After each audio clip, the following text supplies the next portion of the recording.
Bienvenidos a la emisión dominical de Noticiero Guatevisión, hoy domingo 26 de julio, día en que celebramos a los abuelitos y aprovechamos a saludar a todos los abuelitos que nos sintonizan y por supuesto a don Sergio Parada, quien me acompaña en la interpretación de lengua de señas. Soy María Luisa Gómez. Bienvenidos, vamos directo a las noticias.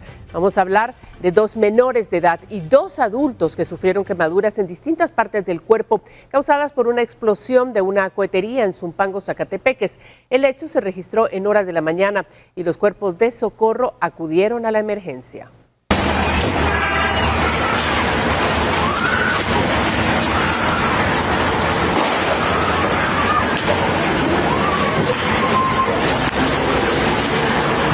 En el sector conocido como Panorama de la zona 6 de Zumpango, Zacatepeques, se registró la explosión de una cohetería que dejó 4 personas heridas.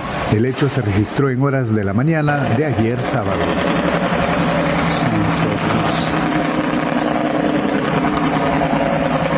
Los cuerpos de bomberos voluntarios y municipales departamentales movilizaron unidades contra incendios en el área para atender a los heridos y sofocar las llamas. De inmediato fueron destacados elementos de la 56 compañía, 21 compañía, 35 compañía y 8ª compañía, donde el oficial comandante del incidente López ordenó a los elementos combatir de inmediato el fuego. Asimismo procedieron a evaluar varias casas que resultaron afectadas. La información de los bomberos da cuenta que la explosión dejó 4 personas lesionadas por quemaduras en distintas partes del cuerpo, por lo que fueron trasladadas a la emergencia del hospital de Chimaltenango. Entre los heridos habían 2 menores de edad quienes fueron trasladados al área de pediatría del referido centro asistencial. La explosión generó alarma en la localidad, no solo por el estruendo, sino por la ubicación de la vivienda, que está en la parte baja del poblado, lo que permitió que las llamas fueran vistas por centenares de personas.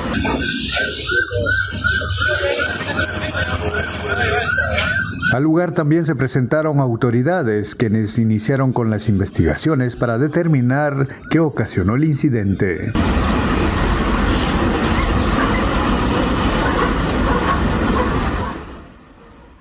Hay más hechos que informar este domingo. Una supuesta falla en la puerta del asiento habría causado que 4 menores de edad salieran expulsados de la rueda de Chicago, instalada en el campo de diversiones de la aldea Jícaro Grande, en Jutiapa. El incidente dejó la muerte de un niño de 9 años, quien sufrió politraumatismo cráneoencefálico. Los otros menores resultaron con golpes y raspones en distintas partes del cuerpo, por lo que fueron trasladados al Hospital Nacional de la cabecera departamental por integrantes del Comando Voluntario de Rescate de Jutiapa. Encontramos a un menor tendido sobre el suelo, el mismo cual ya no contaba con signos vitales a causa de la caída. Se desconocen cómo fue que él salió expulsado de la rueda y asimismo también pues se atendieron a otros 3 menores, de los cuales 2 solo fueron trasladados al Hospital Nacional de Jutiapa, una menor de sexo femenino quien presentaba crisis nerviosa, quien fue la que pues vio en el momento que este menor salió expulsado de la rueda, y otro menor también que sufrió una caída de esa misma rueda, quien presentaba posible fractura de costillas del lado derecho. Estos pues fueron trasladados al hospital. Asimismo también se retornó al lugar para terminar de recabar datos sobre el menor que quedó a cargo de las autoridades competentes. El menor fue identificado como Pablo Castellanos, de 9 años de edad, residente de Jícaro Grande, Jutiapa. Y en horas de la madrugada del sábado se registró un accidente de tránsito en el kilómetro 14 de la ruta al Pacífico que dejó una persona fallecida. Una de las hipótesis de lo ocurrido supone que el piloto del vehículo particular de color gris perdió el control del volante y se empotró contra el arriate central y a su paso chocó contra un motorista. Al lugar fueron alertados los bomberos voluntarios, quienes nada pudieron hacer por la víctima, quien murió en el acto.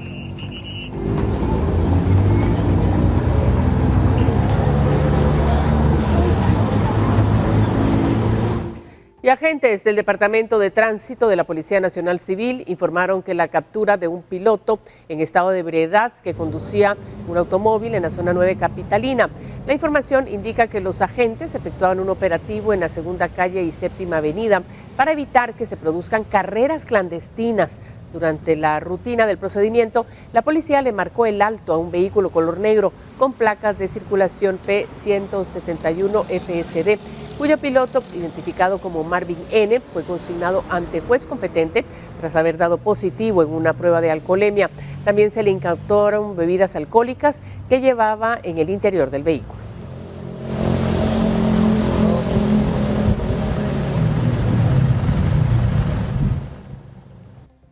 Y tenemos más noticias. Vamos a hablar ahora de cómo agentes de la Subdirección General de Análisis de Información Antinarcótica, en coordinación con la subestación Pedro de Alvarado, lograron la captura de un integrante de la Mara Salvatrucha, identificado como Marvin Rodríguez alias Manso, de nacionalidad salvadoreña.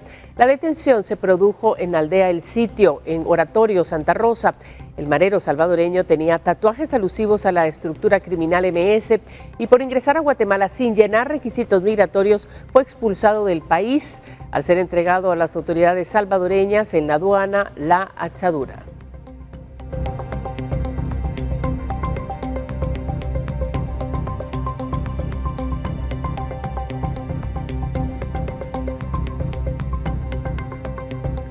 Tenemos más noticias. En el kilómetro 28.5 de la ruta interamericana San Lucas Zacatepeques fue capturada una mujer salvadoreña integrante del barrio 18. La información da cuenta de que agentes de la comisaría 74, en coordinación con agentes de Interpol, lograron la captura de la salvadoreña, quien tiene una orden de aprehensión internacional de fecha 18 de marzo del 2026, girada por el Tribunal Sexto contra el Crimen Organizado de El Salvador. La señalada del delito de agrupaciones ilícitas. Las autoridades también establecieron que la mujer ingresó a Guatemala sin documentación, por lo que fue trasladada a Migración de Ciudad Pedro de Alvarado para ponerla a disposición de las autoridades salvadoreñas.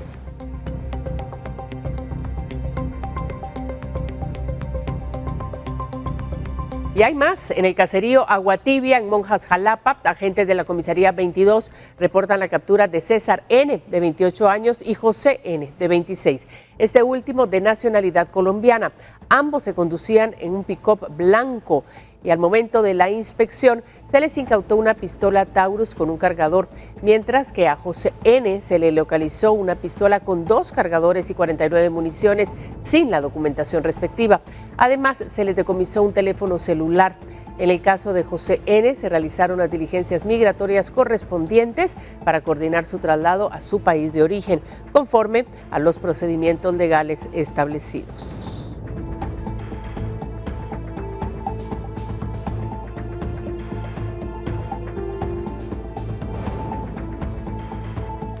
Tenemos que informar de 2 capturas. Agentes de la Policía Nacional reportaron precisamente la captura de 2 presuntos integrantes del grupo criminal Barrio 18, señalados de haber participado en un ataque armado ocurrido en la 11 calle B y 26 avenida Paraíso 2, en la zona 18 capitalina. Los detenidos fueron identificados como Esteban Eduardo Castillo Hernández, de 28 años, alias Negro, y Estuardo Daniel Juárez, de 23, alias Gallo, presuntos responsables del ataque en el que un hombre de 75 años resultó gravemente herido y falleció al ingresar al Hospital General San Juan de Dios. A los presuntos sicarios se les incautaron 2 armas de fuego, 2 cargadores y 10 municiones, una de las pistolas con el registro esmerilado.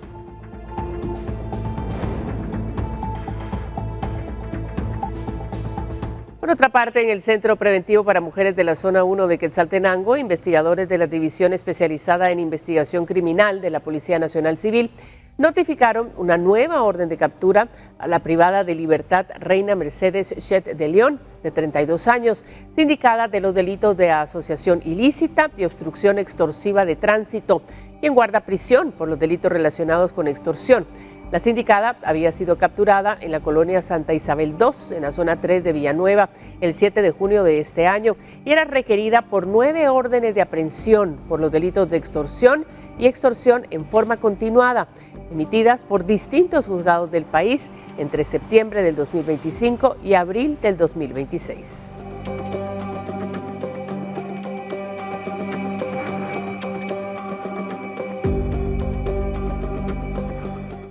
Y hasta ahora tenemos que informarle que tras 3 días de búsqueda, un agente de la Policía Nacional Civil reportado como desaparecido fue localizado sin vida en un sembradío de milpa en Pajapita, San Marcos. Las autoridades investigan las circunstancias de su muerte. Lo que comenzó como la búsqueda de un agente desaparecido el 22 de julio terminó el sábado 25 con un hallazgo trágico. El cuerpo de Everardo de la Cruz Rivera, de 31 años, agente de la Policía Nacional Civil, fue localizado en estado de putrefacción en el interior de un sembradío de milpa, en la notificación Nuevo Pajapita, San Marcos. Fueron los propios vecinos quienes alertaron a las autoridades luego de que el propietario del terreno encontrara un bulto mientras realizaba labores de limpieza en su cultivo. Los bomberos municipales departamentales confirmaron que la víctima presentaba una herida en el cráneo, aparentemente producida por herida de proyectil de arma de fuego. El agente era originario de la aldea Jerez en Nuevo San Carlos, Retaluleu, y prestaba servicio en la subestación de la PNC en el Tumbador San Marcos. De acuerdo con el reporte policial, había sido reportado como desaparecido desde el pasado 22 de julio cuando se encontraba de servicio. Junto al cuerpo, los investigadores localizaron una pistola, un casquillo, un arma de fuego y una mochila negra, indicios que fueron embalados por el Ministerio Público para determinar qué ocurrió, mismos que aparentemente estaban asignados a su persona. Aunque en un reporte preliminar se consigna el caso como un posible suicidio, las autoridades indicaron que serán las diligencias del Ministerio Público y los resultados de la necropsia los que establecerán la causa de muerte y si existió o no participación de terceras personas. El área fue acordonada mientras fiscales recababan evidencia para esclarecer un caso que ha generado consternación entre los compañeros de la gente y los vecinos del sector. Reportó Mabel Saucedo. Vamos a hablar ahora de tráfico de drogas. Un doble fondo fabricado en la palangana de un pick-up fue el escondite utilizado para transportar 94 paquetes de cocaína valorados en más de 9 millones de quetzales. El hallazgo forma parte de un operativo en Zacapa que terminó con 4 personas detenidas. Lo que parecía una inspección de rutina en la CA10 terminó con el descubrimiento de un cargamento millonario de droga oculto en un compartimiento secreto. El operativo se desarrolló en el kilómetro 147 en jurisdicción de Zacapa, donde los investigadores detuvieron la marcha de un pick-up Toyota rojo de placas particulares 996 KKL y, tras una revisión detallada, encontraron una caleta fabricada en la palangana del vehículo. En ese doble fondo eran transportados 94 paquetes de cocaína. El cargamento fue sometido a las pruebas correspondientes y su valor fue estimado en aproximadamente 9.400.000 quetzales. El conductor William, de 49 años, fue capturado en el lugar. Durante la inspección también le fueron incautados una pistola, 3 tolvas y 56 municiones. Aunque presentó licencia de portación, el arma quedó bajo el resguardo como parte de la investigación. Pero el operativo no terminó ahí. A pocos metros también fueron inspeccionados otros 2 vehículos que, según las investigaciones, podrían estar relacionados con el traslado del cargamento. En otro pick-up viajaba José, de 32 años, y Andoni, de 21. En el interior del vehículo, los investigadores localizaron 15.100 quetzales en efectivo, guardados en una mochila, así como 2 armas de fuego. Ambos presentaron sus licencias de portación. Mientras tanto, en una camioneta tipo agrícola que era conducida por Manuel, de 25 años, fueron localizados 20.150 quetzales con 10 centavos y $200 en efectivo. Las autoridades investigan si los 3 vehículos viajaban en convoy y cuál era el destino final del cargamento de la droga. Los 4 detenidos fueron puestos a disposición del juzgado correspondiente mientras el Ministerio Público continúa con las diligencias para determinar si existen más personas vinculadas a esta estructura dedicada al tráfico de drogas, informó Mabel Saucedo. Bueno, y hay más hechos de violencia. Una celebración de cumpleaños en Boca del Monte terminó en una de las masacres más mortales de los últimos días. 7 personas perdieron la vida, entre ellas la madre y el hermano del creador de contenido, el Paco GT, quien les dedicó un emotivo mensaje de despedida en redes sociales. Hacer el loro, caldo. El loro asado lo vamos a hacer, Mario, sí, en caldo lo voy a hacer, en pepián, hacer el loro, dice ahí. Sí. Con el mensaje: mi amor lindo, siempre te voy a amar, mi vida hermosa, te adoro, siempre serás el amor de mi vida, mi amor. Se despidió Francisco Tello, el Paco GT, de su mamá, luego de que se registrara la masacre la noche de este último sábado, donde ella y 5 personas más murieron en el lugar en Boca del Monte cuando celebraban un cumpleaños. Según la información preliminar, un grupo de personas estaba celebrando y tenían la puerta abierta cuando individuos bajaron de un carro rojo, mientras la familia quemaba una ametralladora de cohetillos, aprovecharon para disparar indiscriminadamente, matando a 6 personas en el lugar e hiriendo a 2 más. Los bomberos municipales llegaron al lugar y trasladaron a Francisco Tello Loarca, pero falleció poco después en el hospital, mientras que Verónica Velázquez, de 34 años, quedó en el centro asistencial. En el lugar fueron asesinados María Eugenia Reyes Morales, de 58 años, Boris Israel Tello Reyes, de 28, Kevin Antonio Bol Pichilla, de 18, Lester Joel García Llanes, de 23, José Antonio Juárez Orellana, de 20, y Samuel Isaí Ramos, de 17. En total, 7 personas murieron por esta masacre registrada en la 8ª Avenida y 2ª Calle de la Zona 2 de Boca del Monte, en Villa Canales. María Eugenia era conocida en redes sociales por subir contenido junto a su hijo, el Paco GT. Asimismo, Francisco, Eugenia y Boris eran padre, madre y hermano del bombero voluntario Brandon Tello. El alcalde de Villa Canales se pronunció mediante las redes sociales de Villa Canales, haciendo el llamado al presidente Bernardo Arévalo para que tome cartas en esos temas de violencia e inseguridad mediante el Ministerio de Gobernación. Le hago un llamado al señor presidente, el doctor Bernardo Arévalo, al ministro de Gobernación, al director Boteo de la Policía Nacional Civil, al diputado Elmer Palencia, que accionemos, porque no voy a seguir que se siga perdiendo más vidas. El Ministerio Público informó que la recabación de indicios terminó a las 5 horas de este domingo, con el envío de los cadáveres al INASIF y con las evidencias iniciales para comenzar con la investigación del hecho. Reportó Mabel Saucedo. Por otro lado, las autoridades investigan si la masacre ocurrida en San Benito Petén tenía como objetivo a personas que presuntamente participaban en carreras clandestinas de motocicletas. De acuerdo con las primeras líneas de investigación, el ataque habría estado dirigido contra los asistentes a una actividad relacionada con estas competencias ilegales. Aunque esa hipótesis todavía no ha sido confirmada. El hecho dejó 4 personas fallecidas y una más herida, mientras el Ministerio Público y la Policía Nacional Civil continúan recabando evidencias para determinar el móvil del crimen. Continuamos con más noticias. El gobierno presentará este lunes 27 de julio al Congreso de la República la iniciativa de ley para restablecer un subsidio temporal a los combustibles como medida para mitigar el impacto del alza en los precios internacionales, según lo anunciado por el presidente Arévalo. La propuesta contempla un apoyo de 12 quetzales por galón de diésel y 3 quetzales para gasolina regular, mientras que la gasolina súper quedará fuera del beneficio. Si el Congreso la aprueba, el subsidio estaría vigente hasta el 31 de diciembre del 2026.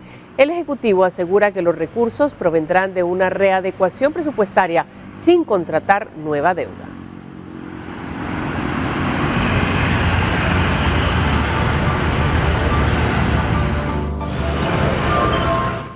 Pero la propuesta del gobierno de otorgar un nuevo subsidio a la gasolina regular y al diésel genera opiniones divididas entre los consumidores. Mientras algunos consideran que ayudaría a mitigar el alza de precios, otros dudan de su impacto y de que llegue a aplicarse en el corto plazo. Yo no sé cuál sea la idea, porque tendría que ser proporcional, ¿verdad? Siempre unos 4 o 5 quetzales para cada gasolina superior y la regular y el diésel, ¿verdad? La gasolina regular y el diésel podrían recibir un nuevo apoyo económico si el Congreso aprueba la iniciativa presentada por el gobierno. El presidente Bernardo Arévalo anunció que la propuesta contempla un subsidio temporal de 3 quetzales por galón de gasolina regular y 12 quetzales por galón de diésel, con vigencia hasta finales de este año. Usuarios señalaron que esta medida no beneficia a la mayoría y que podría demorar mucho tiempo en que se aplique la medida, mientras todos los productos y servicios suben de precio. Creo que el subsidio podría venir a beneficiar a cierto sector, pero el sector más vulnerable es la clase trabajadora y creo que no es de mucho beneficio. No va a funcionar porque de eso se beneficia mucha gente. No llega a todos, porque cuando este subsidio estaba vigente, el precio de los buses, que yo uso bus normalmente, no bajó. 7 quetzales nos cobraban y 7 quetzales, o sea, no se vio ni un solo beneficio. Porque póngale, yo soy de la tercera edad y yo uso mi tarjeta dorada. No la aceptaban. No la aceptaban, lo que teníamos que pagar. Ajá. ¿Y ahorita cómo está el precio del tarjeta? Pues ahorita está 5. Esperemos que así sí. ¿Va? Pero como le digo, ya sinceramente no estoy de acuerdo en eso. ¿No cree que eso vaya a funcionar? Pues yo creo que no, les funcionará a ellos, pero a uno no. Podría ayudar, pero también, vuelvo señor y le repito, también necesitaría que suban los sueldos de los trabajadores, ¿verdad? Porque también necesitamos, no solo que les tengan suicidio ellos, pero nosotros también, la canasta básica que va en aumento, también nosotros como guatemaltecos nos vemos afectados. El mandatario atribuyó el alza de los combustibles a factores internacionales y aseguró que el apoyo se financiaría mediante una reorganización del presupuesto, sin contratar nueva deuda. Reportó Mabel Saucedo y Byron Baiza. Vamos a cambiar de tema para informar que la industria del calzado busca fortalecer su presencia en el mercado. Este domingo se realizó la edición 2026 de Expo Calzado Chispudos, que reunió a fabricantes, proveedores y compradores de Centroamérica y otros países. El sector produce 22 millones de pares de zapatos al año, genera alrededor de 35,000 empleos formales y espera que la feria supere los 30 millones de quetzales en negocios. Durante el evento también se graduaron los primeros 60 técnicos del Centro de Capacitación en Diseño de Calzado y se rindió un homenaje póstumo al empresario Carmelo Torreviarte.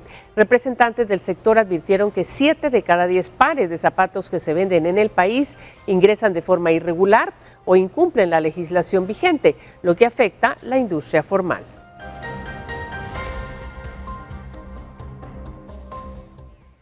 El gobierno asegura que Guatemala mantiene sus beneficios comerciales en el mercado estadounidense, pese al nuevo arancel aplicado por ese país. Como parte de las gestiones, la ministra de Economía viajará a Washington para presentar los avances del acuerdo bilateral y los compromisos cumplidos por el país.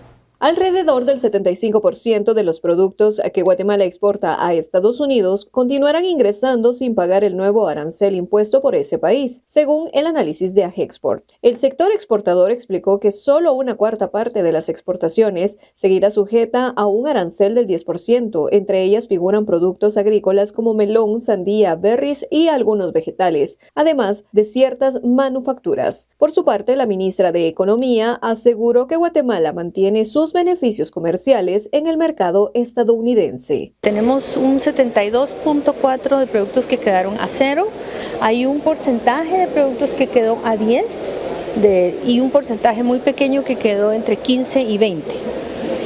Lo que la nueva disposición hizo fue decirle al mundo, quienes no cumplan con el tema de prevenir que entre mercancía que proviene con trabajo forzoso, se le va a poner un 12.5 adicional.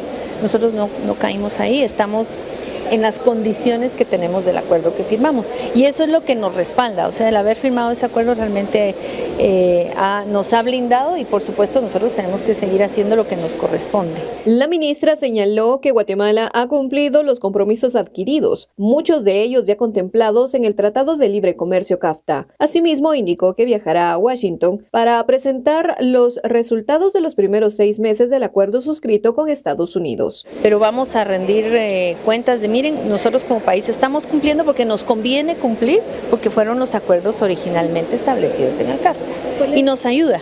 ¿Cuál es la expectativa que tienen con esta nueva reunión? O sea, ¿qué es lo que Guatemala podría estar solicitando? Yo estoy solicitando que todo debe estar a 0, siempre, o sea, precisamente porque tenemos un CAFTA, ¿verdad? Para respaldar esta solicitud, el gobierno expondrá los avances en materia de seguridad fronteriza, control del contrabando y prevención del trabajo forzoso, indicó la funcionaria. Reportó Mabel Saucedo y Byron Baiza.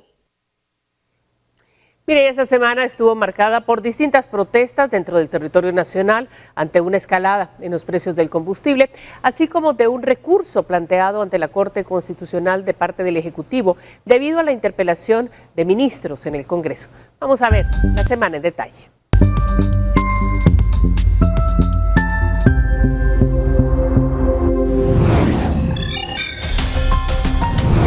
La tarde de este viernes 24 de julio, el presidente Bernardo Arévalo anunció una nueva propuesta para un segundo subsidio a los combustibles, que consistiría en 12 quetzales al galón de diésel y de 3 quetzales al galón de gasolina regular. La iniciativa de ley será presentada este lunes 27 de julio al Congreso de la República. Según estimaciones del presidente, no deberá pasar mucho tiempo para su implementación debido a la anterior experiencia obtenida en el primer subsidio.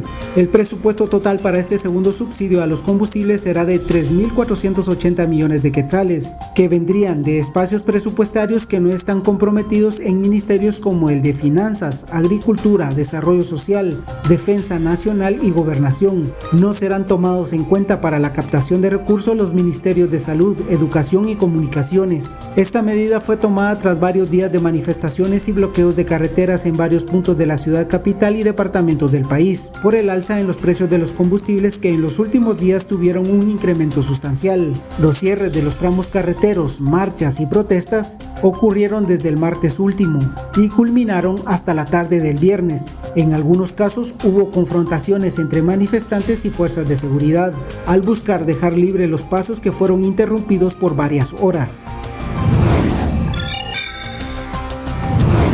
El gobierno llevó a la Corte de Constitucionalidad su desacuerdo con la forma en que se están programando las interpelaciones a los ministros, al considerar que podrían afectar el funcionamiento del organismo ejecutivo. El recurso fue presentado después de que diputados solicitaran interpelar a casi todo el gabinete. El Ejecutivo pide que los juicios políticos se desarrollen de forma sucesiva y coordinada, sin eliminar la facultad de fiscalización que tiene el Congreso.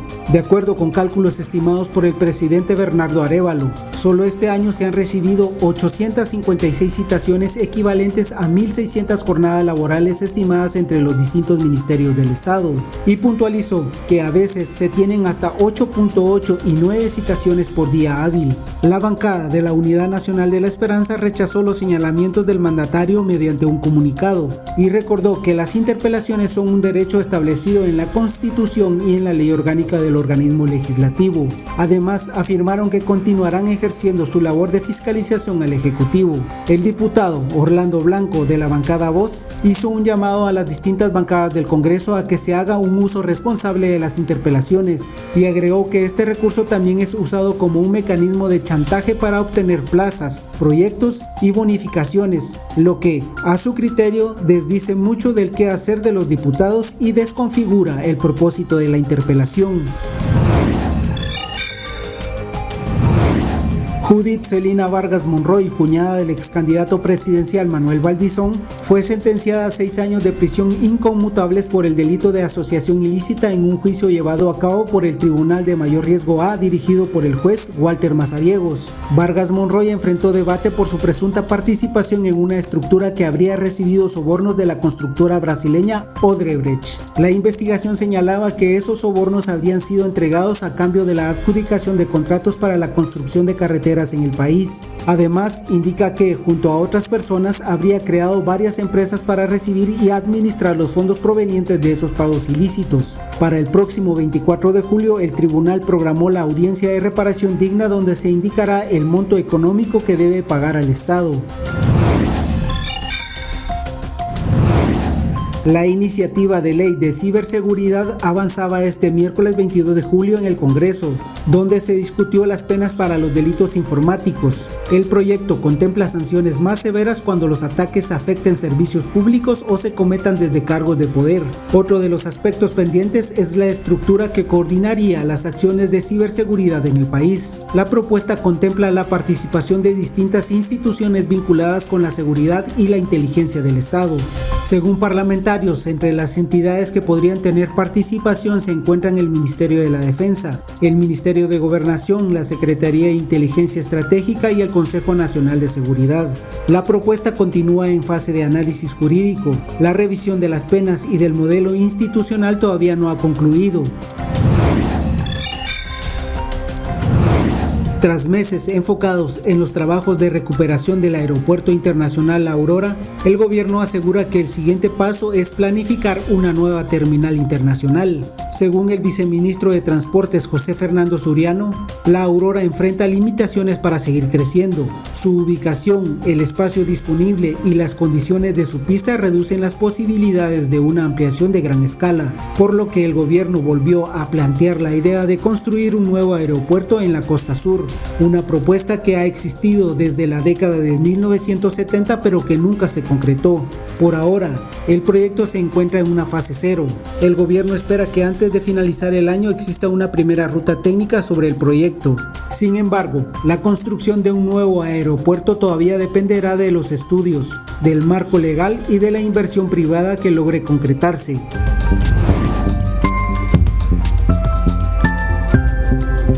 Bueno, que sigue con nosotros. Las lluvias volverán a intensificarse a partir de este domingo en gran parte del país. El INSIBUME advierte que podrían presentarse tormentas locales severas, aunque a partir del martes se espera una disminución de las precipitaciones. A partir de este domingo, las lluvias incrementan en el territorio nacional, asociadas a condiciones locales e inestabilidad en el Pacífico, según información del INSIBUME. Asimismo, la presencia de tormentas locales severas no se descartan. Iniciamos la semana con acumulados importantes de lluvia, principalmente en los sectores de Izabal y toda la Boca Costa. Esto se debe al acercamiento, ¿verdad?, al desplazamiento y el ingreso de humedad que promueven las ondas del este. Para este fin de semana estábamos esperando una, aunque sus efectos no van a perdurar por muchos días, únicamente tendríamos influencia el día lunes. Sí podrían presentarse lluvias acompañadas de actividad eléctrica, principalmente en Boca Costa, como les comento. En Occidente, en el sur de Altiplano Central podríamos tener únicamente actividad eléctrica y lluvias moderadas a fuertes en sectores de Izabal y el oeste de Franja Transversal del Norte. A partir del martes se prevé que disminuyan las lluvias y que los efectos de la canícula prolongada continúen, así como de la presencia del polvo del Sahara. Por lo general, los efectos del polvo de Sahara los observamos mientras dura la canícula. Aún tenemos la reducción marcada de las lluvias, lo que nos indica que no ha culminado, ¿verdad? Esperaríamos que se prolongue por algunos días o semanas más. Entonces, mientras esto ocurra, podríamos tener más o menos influencia del polvo del Sahara, y esas proyecciones pues las maneja ya la sección de calidad del aire.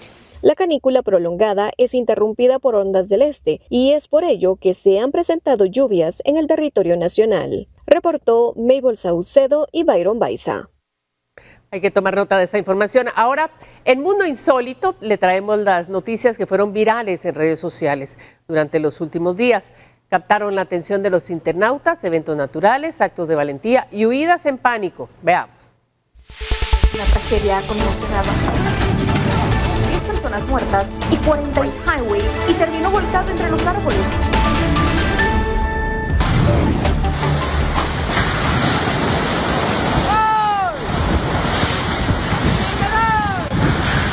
Un intenso tornado impactó este miércoles 22 de julio el predio de construcción de la empresa PT Vimy Process en la ciudad de Batam, Indonesia, provocando escenas de gran dramatismo. El fenómeno arrancó enormes paneles metálicos del techo de la estructura y obligó a decenas de trabajadores a buscar refugio de manera inmediata. Hasta el momento no se informó oficialmente sobre víctimas fatales ni heridos de gravedad como consecuencia del fenómeno. Un residente de la ciudad turca de Rize que intentaba subir a su vehículo se encontró inesperadamente con una osa y sus crías al acercarse a una zona donde se encontraban los contenedores de basura. La osa, que surgió repentinamente detrás de un contenedor, comenzó a perseguir al hombre impulsada por el instinto de proteger a sus crías. Presa del pánico, el residente huyó del lugar y se refugió en un sitio seguro. Tras el incidente, se notificó la situación a los equipos de Dirección de Conservación de la Naturaleza y Parques Nacionales, cuyos equipos inspeccionaron la zona e iniciaron las labores para retirar de forma segura a los animales de la zona residencial.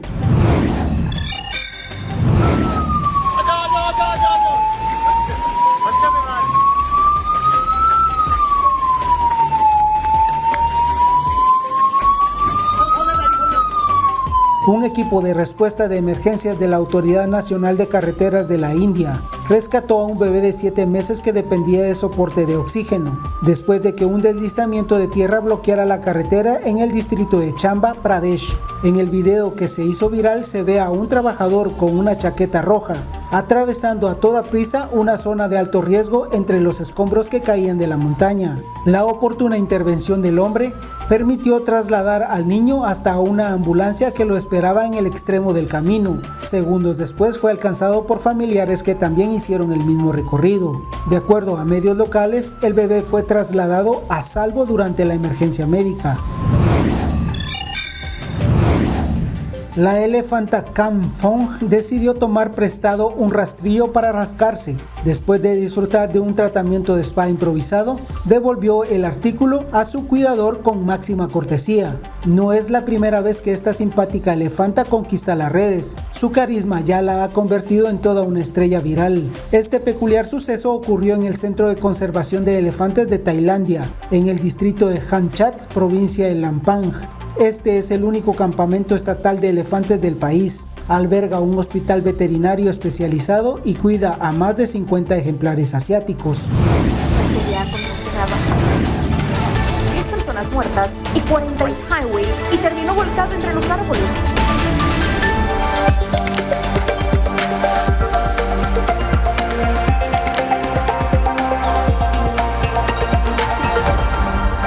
Y en tecnología, robots humanoides compiten entre sí en Tokio, Japón. Los participantes manejan robots humanoides que se enfrentan en combates de contacto total dentro de una arena octagonal con máquinas reales, luchando cara a cara, organizado por la Organización Estadounidense de Combate de Robots REC. El evento busca mostrar los últimos avances de robótica, inteligencia artificial e ingeniería. El evento reunió a decenas de equipos de desarrollo que adaptaron un mismo modelo de robot humanoide con diferentes configuraciones de software y protección física. La competencia buscó evaluar hasta dónde han llegado estas máquinas en términos de equilibrio, autonomía y capacidad de reacción durante enfrentamientos reales. Todos los combates fueron protagonizados por robots de diferentes tamaños y peso. Cada equipo participante tuvo libertad para modificar aspectos relacionados con el software, los algoritmos de control y algunos componentes externos como armaduras o elementos de protección.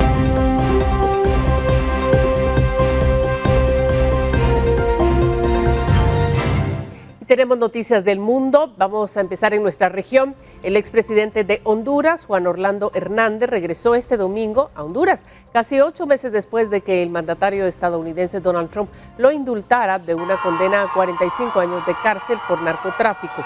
Hernández llegó en un vuelo privado al aeropuerto de Palmerola, a 60 kilómetros del noreste de Tegucigalpa, donde lo esperaba su familia y cientos de simpatizantes.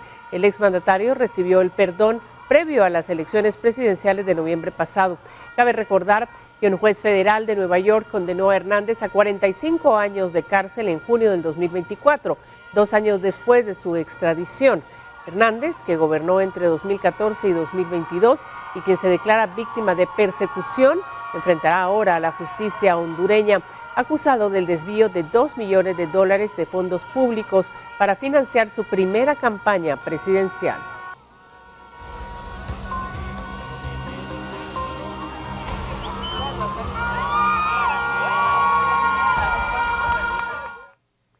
Tenemos más: los incendios descontrolados que seguían arrasando el sábado la región de Burdeos y los alrededores de Madrid forzaron la evacuación de casi 260,000 personas, ennegreciendo el cielo de la capital española y destruyendo más de un centenar de viviendas en el suroeste de Francia.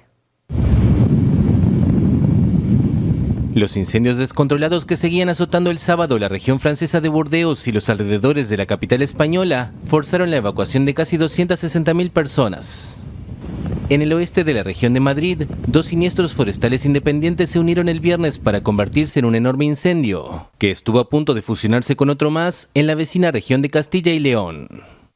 Las llamas ya han quemado 25,000 hectáreas en Madrid y la aledaña provincia de Ávila, y más de 60,000 personas se han visto obligadas a abandonar sus hogares según las autoridades, que calificaron el incendio como el peor de la historia en la región madrileña. Además, cerca de 1,200 personas mayores y con discapacidad fueron evacuadas el viernes de centros sanitarios y residencias de ancianos. Aunque todavía lejos de la capital, las llamas afectan a municipios residenciales bastante poblados, a menudo rodeados de colinas, zonas boscosas y matorrales que propician la propagación del fuego. Desde una de las zonas afectadas, el presidente del gobierno español, Pedro Sánchez, afirmó que la prioridad es salvaguardar vidas. Vamos a tener unas horas complejas porque efectivamente las temperaturas han bajado, pero no sabemos exactamente cuál va a ser la evolución de los vientos, su intensidad y si efectivamente se van a producir o no tormentas secas como consecuencia de estos incendios. Pero lo que sí que es cierto es que tenemos una ventana de oportunidad durante este fin de semana. El sábado, el Ayuntamiento de Manises reportó que un incendio cerca de la ciudad de Valencia, en el este del país, causó la muerte de una persona. Los bomberos lograron controlar este siniestro, independiente de los grandes focos que por el momento no han dejado víctimas. En Francia, el fuego se concentra en 2 departamentos del suroeste del país y se teme que amenace la ciudad de Burdeos.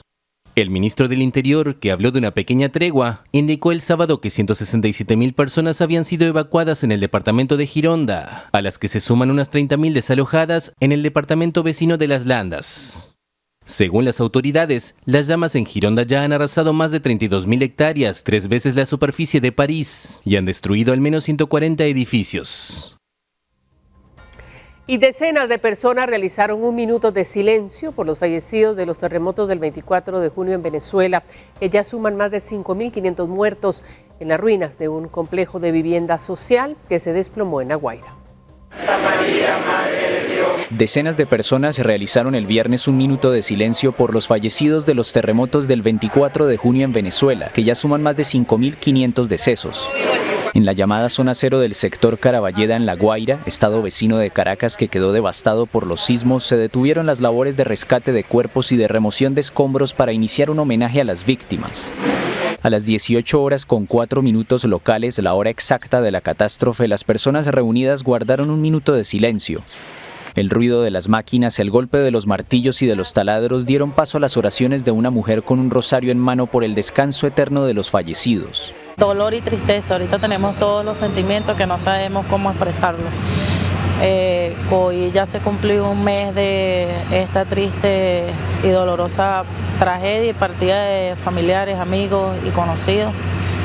Y bueno, aquí estamos hoy en un rezo y un silencio en honor a ellos, de que queremos que por lo menos conseguir su cuerpo y todavía tenemos esperanza. La liturgia se realizó cerca de un altar con juguetes y peluches que la comunidad ha ampliado a medida que los encuentra entre la montaña de placas de cemento, fierros retorcidos y toneladas de piedras, las ruinas de lo que fueron torres de hasta 12 pisos en un complejo de vivienda social. En tanto, en una ceremonia militar transmitida por la televisión local, la presidenta interina de Venezuela, Delcy Rodríguez, destacó el trabajo de los militares durante el desastre. Hace exactamente un mes estábamos nosotros siendo víctimas de la naturaleza con un doble terremoto, en circunstancias realmente inéditas para nuestro país. Pero ese día del ejército, nuestra Fuerza Armada Nacional Bolivariana salió allí a atender al pueblo de Venezuela, a acompañarlo, a rescatar, a salvar vidas, a llenarse las botas de barro, y aún están allí en el territorio. En Caracas también se celebraron homenajes tras un mes de desesperación y profundo dolor para muchas familias que perdieron a sus seres queridos y miles más que se quedaron sin hogar.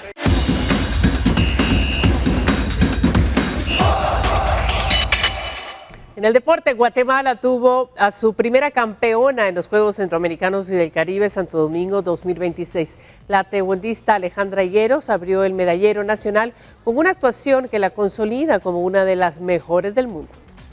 El primer oro para Guatemala en los Juegos Centroamericanos y del Caribe llegó de la mano de una atleta que ya sabe lo que es hacer historia. Alejandra Higueros subió a lo más alto del podio tras imponerse en la final de Pumsei Freestyle femenino de Taekwondo, disciplina en la que llegó como la número 1 del ranking mundial. Con una presentación que combinó técnica, precisión y dificultad, la guatemalteca obtuvo una calificación de 8.530 puntos, superando a la representante de México, quien se quedó con la medalla de plata, mientras que el bronce fue para Puerto Rico. El triunfo no es casualidad. Higueros ha construido una exitosa carrera internacional que la ha llevado a conquistar títulos en el circuito mundial y a convertirse en una de las principales figuras del taekwondo guatemalteco. Su desempeño también respalda la decisión de haber sido designada como abanderada de la delegación nacional en estas justas, en reconocimiento a su trayectoria y a los resultados que ha obtenido en los últimos años. Además, la guatemalteca logró defender con éxito el título que había ganado en los Juegos Centroamericanos y del Caribe de San Salvador 2023, ratificando su dominio en esta modalidad. Con esta presea dorada, Guatemala inauguró su medallero en Santo Domingo 2026 y comenzó con el pie derecho su participación en la justa regional, mientras cientos de atletas nacionales buscan sumar más podios en los próximos días. Pero la actividad para Alejandra Higueros aún no termina. En esta misma edición de los Juegos también competirá en una prueba de Pumsei Freestyle mixto, donde tendrá la oportunidad de ampliar su palmarés y buscar una nueva medalla para el país. El oro de Higueros marcó el inicio del camino de Guatemala en Santo Domingo y renovó la ilusión de ver ondear la bandera nacional en lo más alto del podio. Reportó Mabel Saucedo. Pero hay más. Guatemala volvió a subir a lo más alto del podio en los Juegos Centroamericanos y del Caribe Santo Domingo 2026. El equipo masculino de esquí no solo ganó la medalla de oro, también impuso un nuevo récord de la competencia. El tiro deportivo volvió a darle una alegría a Guatemala y lo hizo con una actuación histórica. El equipo masculino de esquí, integrado por Sebastián Bermúdez, Carlos Padilla y Santiago Romero, se proclamó campeón de los Juegos Centroamericanos y del Caribe Santo Domingo 2026, tras dominar la competencia de principio a fin. Los tres tiradores lograron acumular 344 platos, puntaje que les permitió asegurar la medalla de oro y al mismo tiempo establecer un nuevo récord centroamericano y del Caribe en esta prueba. Guatemala superó a Puerto Rico, que finalizó con 338 puntos y se quedó con la medalla de plata, mientras que Guadalupe completó el podio con 337, detrás finalizaron República Dominicana, Cuba y El Salvador. Esta es la segunda medalla de oro para la delegación nacional en Santo Domingo. La primera fue conseguida por la taekwondonista Alejandra Higueros, quien el sábado inauguró el medallero dorado para Guatemala en la modalidad de Pumsei Freestyle. El resultado también confirma el gran momento que vive el tiro deportivo guatemalteco, disciplina que en los últimos años ha cosechado éxitos en los escenarios más importantes del ciclo olímpico y que continúa posicionando al país entre las potencias de la región. Con este triunfo, Guatemala llega a 2 medallas de oro en los Juegos y continúa sumando preseas en Santo Domingo, manteniéndose entre las delegaciones más destacadas del medallero general. Reportó Mabel Saucedo. Miles de personas salieron a las calles este domingo para participar en la carrera de Fundecam. Más allá del deporte, la actividad busca recaudar fondos para financiar radioterapias gratuitas a pacientes con cáncer de mama y se convirtió en un espacio de homenaje y solidaridad. Este domingo 26, cientos de personas se unieron a la carrera Fundecam en apoyo a las mujeres que están pasando por el proceso de cáncer de mama. Desde hace como 10 años. ¿Y por quién viene? Por mis tías que ya fallecieron de cáncer. ¿Qué tipo de cáncer? Cáncer de mama. Sí, entonces por ahí maneja a ellas. Ahí nos echamos los 5 kilómetros. ¿Cómo se llamaban sus tías? Una se llamaba Reina y la otra se llamaba Marilú. Sí. ¿Cuánto fallecieron? Hace como 5 años. Sí. ¿Ellas eran hermanas? Sí, eran mis tías. Sí. Entonces en homenaje a ellas es que me vengo a echar los 5 kilómetros. ¿Cuánto corrió hoy? 5 kilómetros. A ver, ¿corrió por alguien? Por mi papá. Él ya falleció, tuvo cáncer en el colon y esta carrera va dedicada a todas esas mujeres lindas y guerreras que están luchando por su vida. Que Dios las ayude y seguimos en la lucha con ellas. Lamentablemente pues es muy fuerte lo que ellos pasan, sobre todo las quimioterapias, ¿verdad? Que son muy fuertes para ellas. Sí, sin apoyo. ¿Es la primera vez que corres? Es mi 3er año. ¿Consecutivo? Sí. ¿Y cómo te sientes tú?